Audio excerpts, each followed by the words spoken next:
So let's jump into the next topic, beard and hair. Now this is a kind of the most requested subjects. People want to know my techniques on how do I render the beard and the hair. So let's begin. I have picked up this picture of an old man, and for me I think this is a kind of a difficult level of beard to execute. I've picked up a difficult level so that I can show you that till what extent you should pick up the details, what to ignore, and how to exactly render using a 3-layer rendering technique which you learned in the last webinar. For those of you who saw my last webinar, it's a same 3D rendering technique. There's a little twist to it, and for the new people I would recommend you to go and watch the last webinar. I have explained the 3-layer rendering technique in detail, but you will learn a lot about it, about the same technique here. Now, before I start this, I want to talk about the stencil. Then how do I make a stencil? Because in the group, a lot of people asked for how to make a stencil for photorealistic tattoos. Now, I'm going to share my own techniques, my current technique which I use. I'm not going to talk about all those things which exist, because there is a lot of content on YouTube which you can go and look for. And if you want specific stuff which we do in terms of stenciling, there are I think 6 or 7 different videos on Learn It Like Aliens. You can go and subscribe there and watch all the videos. But for this webinar, to keep everything in a small span of time what we have, I'm going to show you my technique which I use currently. I don't do hand-drawn stencil, so I don't do have a stencil paper and draw it with pen or pencil. So I love using technology, and I use Photoshop to make stencils. So if you have a basic computer and Photoshop, you can also make this stencil. Specifically in my case, I need a thermal printer or an inkjet printer which can work with stencil pigment. But that is, in your case, if you don't have that printer or that setup, still you can do a hand-drawn stencil out of the reference which you will get from the Photoshop. It's going to be very detailed stencil, at the same time very readable, easy to read. And most of the people do hand-drawn stencils and they get confused with all the details they capture. But the way the Photoshop filter works, it's very easy to eyes and brain to read and map out things. So I'm going to show you right now. Let's go on to the Photoshop. All right, so we have this image here. I'm going to take a copy of it and drag it here. All right, so we are going to make a stencil out of this, and it is very easy to make a stencil on Photoshop. So I take this and I go to filter, I go to filter gallery, and I choose photocopy. So under the sketch you will find a photocopy which I'm using right now, as you can see, and I can see all the details which I need. Now I can actually play with the details. So I will try to find my sweet spot, like what exactly I can read and understand. You can choose the darkness, how dark or light you want, how much texture you want visible, and so on and so forth. So I'm going to keep it a little lighter the way I do it, and I want enough details. I think this is good for me, and I'm going to click on, just have a little darkness, click on OK. So that's about it. That's the stencil for me. It's that easy and simple and quick. So this is what we have. So I've lightened the stencil so that I can follow it on Photoshop. I have the stencil as you will have it on skin. Now I'm going to show you each and everything the way I do it. Now I have a pre-recorded video, because when I was rendering this beard, it took around 2 hours to finish the entire beard. and I think I take same amount of time on real skin as well, a little less, little more sometimes. But so I have a pre-recorded session, the entire session in one go, which I will play in few minutes. But I want to talk about the fundamentals of how you develop a texture. For me, this is a kind of a texture, realism texture, which you want to develop. And for that, if you remember out of the first webinar, and for those people who didn't attend the first webinar, I talked about, the first topic was image reading, which is, I think, still the most important topic when you talk about the photorealism. So when I talk about image reading, I talk about extracting the information out of the given image, especially the patterns and the information which is helpful, which helps your brain grasp and apply it easily. So in this beard, I think I can see a pattern here which is going again and again, and I'm going to talk about that pattern. How do I see the way the hair of the beard is interacting with the rest of the hairs, and how the depth is created. So let's turn this off for a minute, and let's have a box here. Now this is important, so pay attention. I'm going to fill it with all black.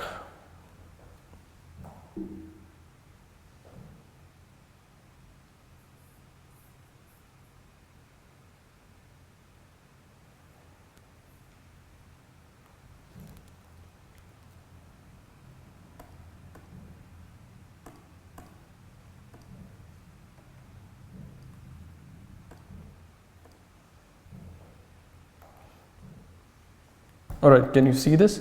So I have a black box here, and I'm gonna, let me do it. So I'm gonna take this and draw some white lines. I'm gonna make it a little harder.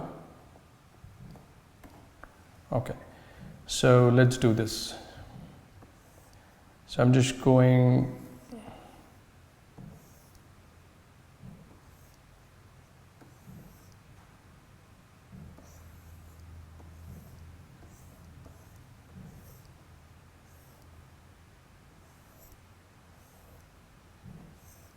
all right. So what I'm doing here is I'm just creating a mock-up, like how the hair is going one upon the other. Now, as you can see on the screen, let me do this again because I think I picked up a gray color here.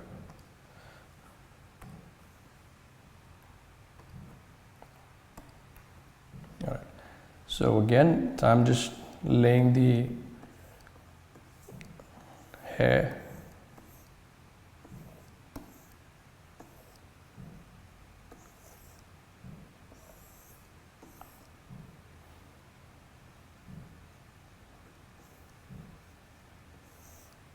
All right, so if you see now, I've just placed the hair as it is, and all the hairs are white. Technically everything is white, but then that's your brain will come up with as what's the color of the old man's beard, and it's all white and gray, right? But this doesn't look like this kind of beard, right? Because there is no depth. You can't make out that what is behind, what is in front, what is going back. And so how do I create that depth? Now check this out. So basically it's a three-step rendering, right? 3-layer rendering. So this is actually the first layer where you can see all the black color. So that's a color fill. So I think I'm gonna give you a better example here.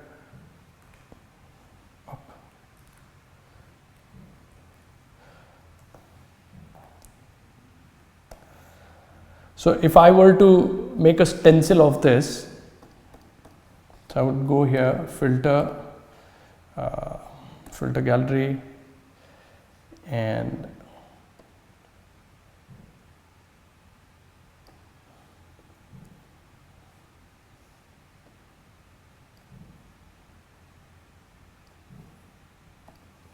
okay, and I'll just invert it. So if I were to get a stencil out of the hair, it will be like this, right? Then the first layer would be color fill. So the color fill is going to be something of, I'm going to start filling the blacks, right? I'm going to go fast and little rough so that we save on time. So I'm just filling the color.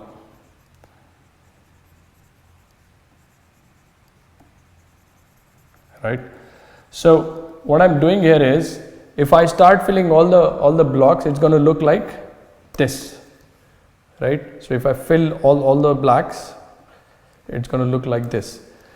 Now I'm going to disable this. So once we are done with the first layer, which is all blacks, the next is you start adding the texture, or you start adding the depth to it. So I'm going to do that.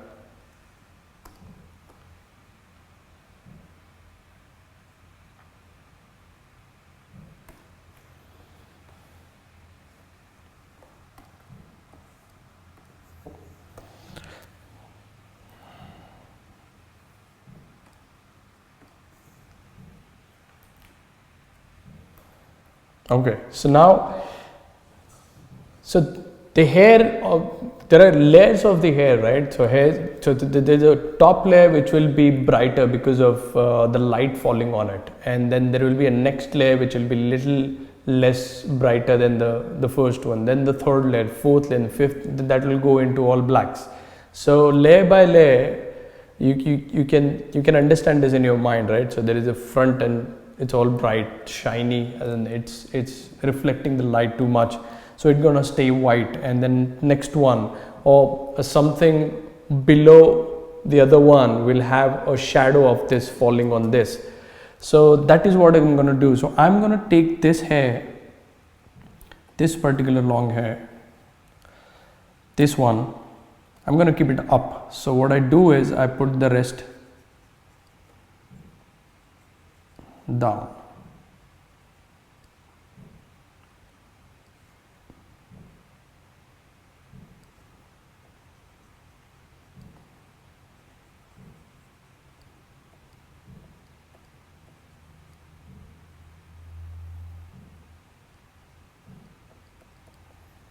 All right, and as you can see the gradient in this, there is a darker here and then it is brighter, there is darker here and there is brighter. It creates that depth that the hair is going back, so hair is going back and it's coming up because I added the dark here.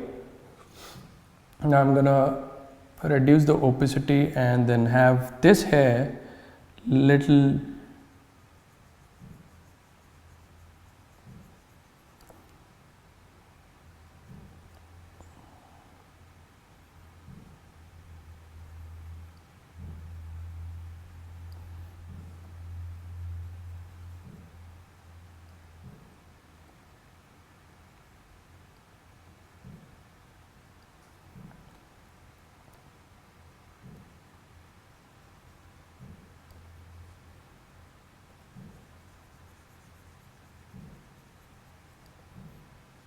So what I've done is this particular hair is going from under this one and then it is coming up. So it is like this. So it is under and then it is coming up. So the part which is under will be in shadow, and the moment it is coming on the surface, it will receive the light, so it will shine. So that is what I've done with this, and then I'll just keep doing that, and then I want to show that it's going now in deeper.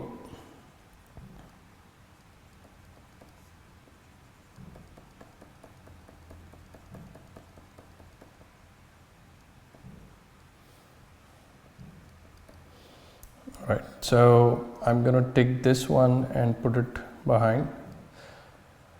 So just adding a shade in relation with the other hair creates the depth.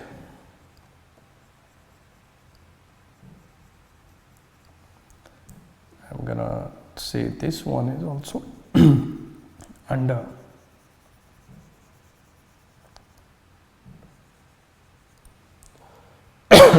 I'm so sorry for this.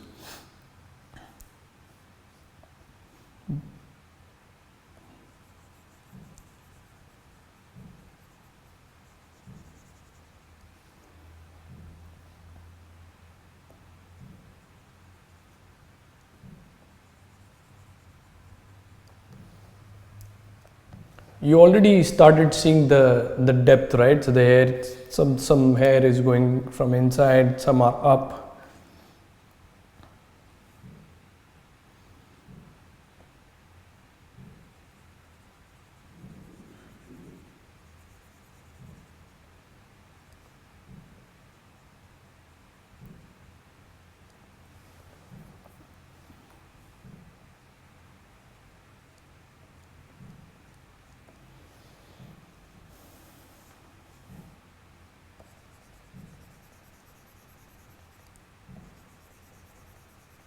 So this layer, which is kind of a second layer, I would say, in the 3D rendering technique, it's a mix of second and the third, where I am adding a depth and also it's a part of a texturing, right? So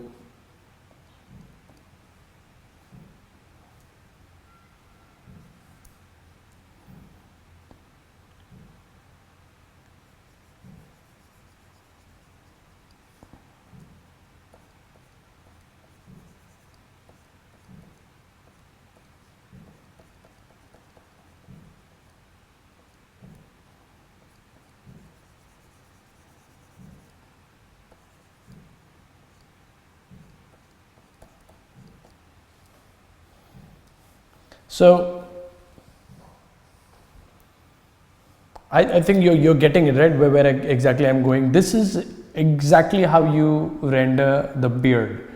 You first lay out the structure of the hair, which is the hair is going to be all white, and you just fill out all the blacks, and then you start deciding which hair will stay up, which hair will stay down, and the deeper one. So you create that depth. So the deeper the hair, darker it's going to look. The shallower the hair, it's going to be a little brighter. The top layer is going to be the brightest. Whenever you want to create a curve, like a hair going down from up, so down is dark, up is white. So you will create the transition from dark to light and again dark. So that's how you can play with the hair. So if you can understand in your mind through the image reading process that how the movement of the hair is, so you can decide where to put what shade. That comes with practice. It is more of a drawing skill. So the more you get better at your drawing, the better you're going to execute this. Now I'm going to create a kind of a grid here. So this goes up, then this and let's see, this one goes down.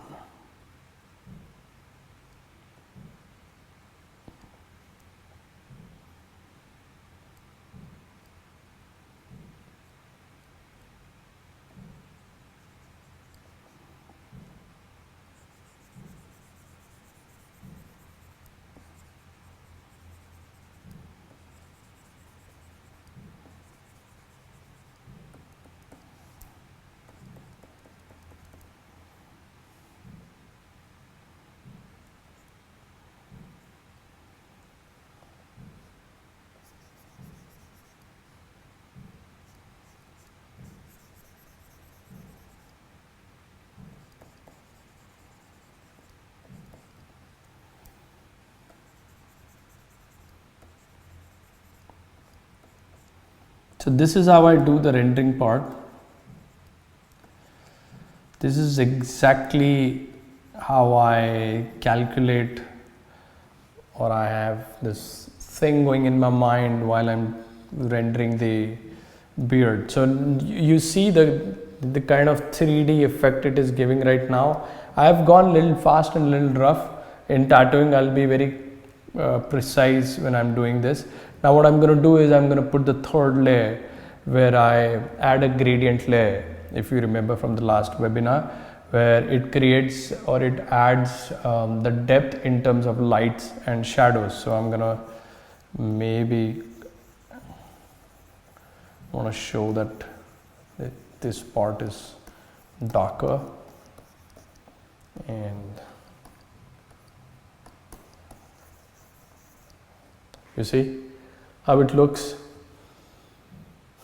So you build through the 3D not 3D, 3-layer rendering technique. It's simple, easy.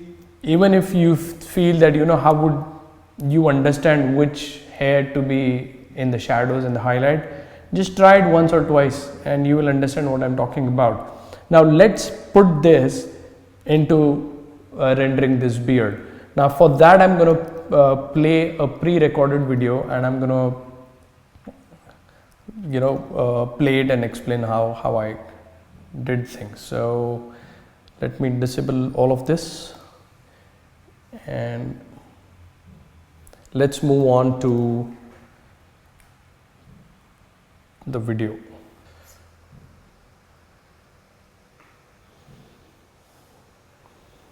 So initial 1 minute you'll get to see me working in a slow motion, not slow, as a normal speed. And then I'm going to fast forward so that we can see the entire beard in a shorter span of time.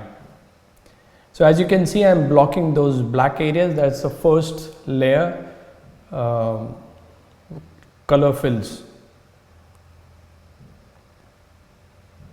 As I said, there is a little twist to the 3-layer rendering technique in this case, because the second layer is where we focus on the depth as well as texture of the beard, and there is a third layer where I play with the lighting in terms of the overall lighting, how where are the shadows and the highlights on the overall beard. But first thing is you execute the entire beard and then play with the overall lighting of the reference or the picture or the tattoo you're working on. If you can see the stencil, it is so detailed that I have all the details needed there. You just have to start pushing the pigment, the ink. It's very easy when you have a good stencil. Now you can't do this stencil without this photo filter, photocopy filter which I used. You can't do it hand drawn. It'll be hard to read and very messy. Instead of that, I would recommend use a photo filter, Photoshop. Photoshop is available in easily everywhere, and you just need any computer for that. You can use the same reference and take a printout and then make a stencil out of it, a hand drawn, that's okay. Or the best investment is not very expensive stuff, is buy a thermal printer, thermal or inkjet. We use inkjet printers because it's a lot cheaper when you talk about running a commercial tattoo studio where you do tattoos like 20-25 tattoos daily. So in that case, the inkjet printer is much better, lot cheaper than the thermal one. You can look for the detailed video on these printers and stencil making techniques, what we do here, in my program. So subscribe to Learn It Like Aliens and you will get to see there. So as you can see now, I blocked the areas first all black, and then I started adding the shades, the soft shades, the gradients, which in while tattooing you might use 7 round shader or 9 round shader, and then go with really light shades and start blocking with 50% black. So first was 80 to 100% black, all blacks I blocked, and then the next step is going with softer shades and creating the softness, all the gradients. And this is the third layer which I am doing, all the blacks which I have done. So that is supposed to be done at the end, but while working I thought I'll just see whether I'm going in the right direction or not. So that layer is gone, as you can see.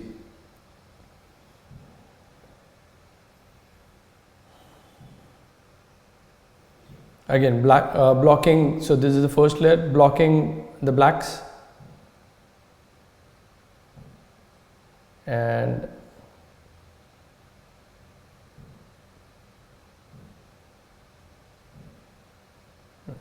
so once I'm done with the blocking, I'll start shading. So I've started the shading now. So I'm creating that depth. So once I have the all white hair, what you saw in a box, I started, adding the depth to it. So few hair will go back, few will stay in the front, and so on and so forth.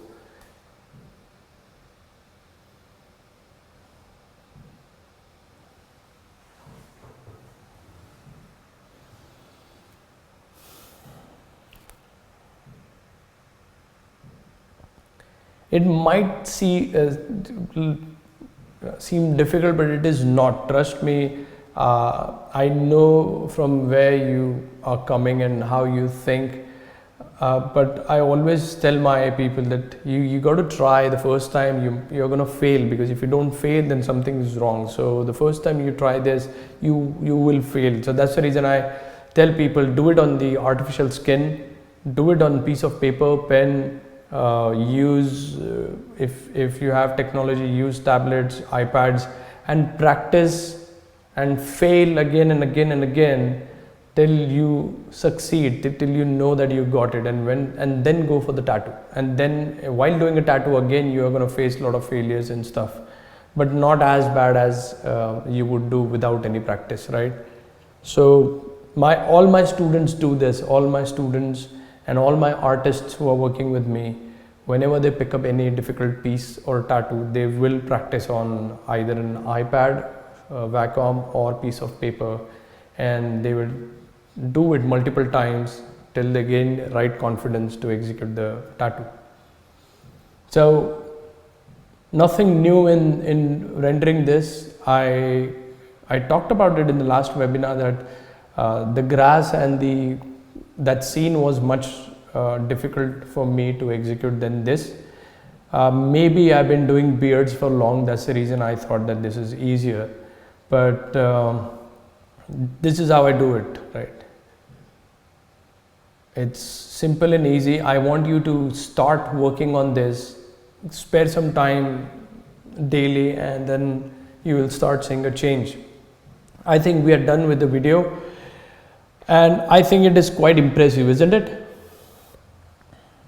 So let me show you, as we are just looking at the beard, let me show you how it will look if I open up the rest of the face. So let's do that.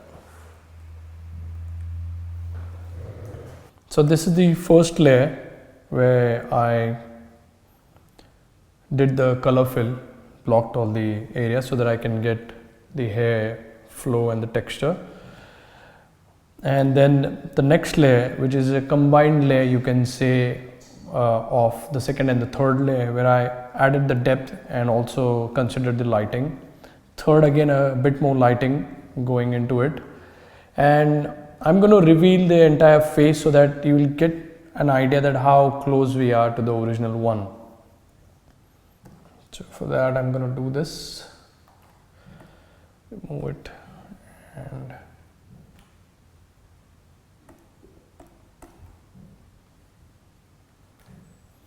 alright, so I'm gonna start revealing it. This part is a fun part, you might like it. So I'm just bringing it all in except the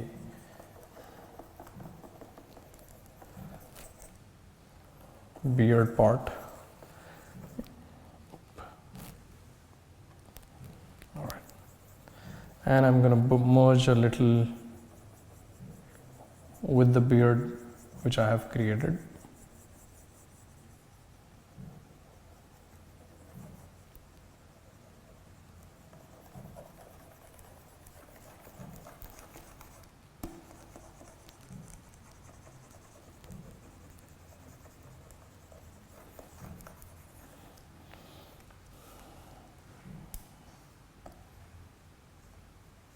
All right, so we are quite close, right? So let me tell you this, there's a little difference where not everything is captured from the original one. It is also somewhere necessary. If you do capture everything as it is, it don't always turn out to be great once the tattoo is healed. And that is how my own experience has been.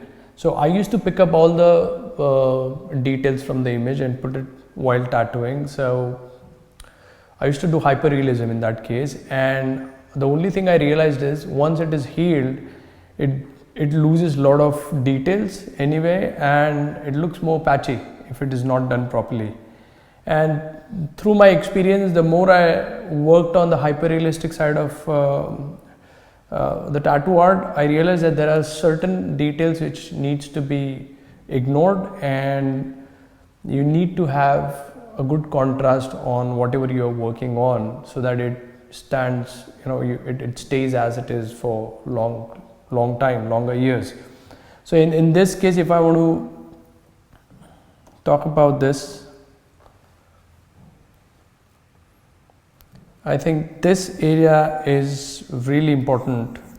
It is not very similar to the original one, but all these whites, and in relation to the hair which is around it, it is really important because once it is healed, it will create a nice depth. In fact, the way it looks on the day one, it looks much better once it is healed because it settles down a little and the depth is very smooth and more realistic.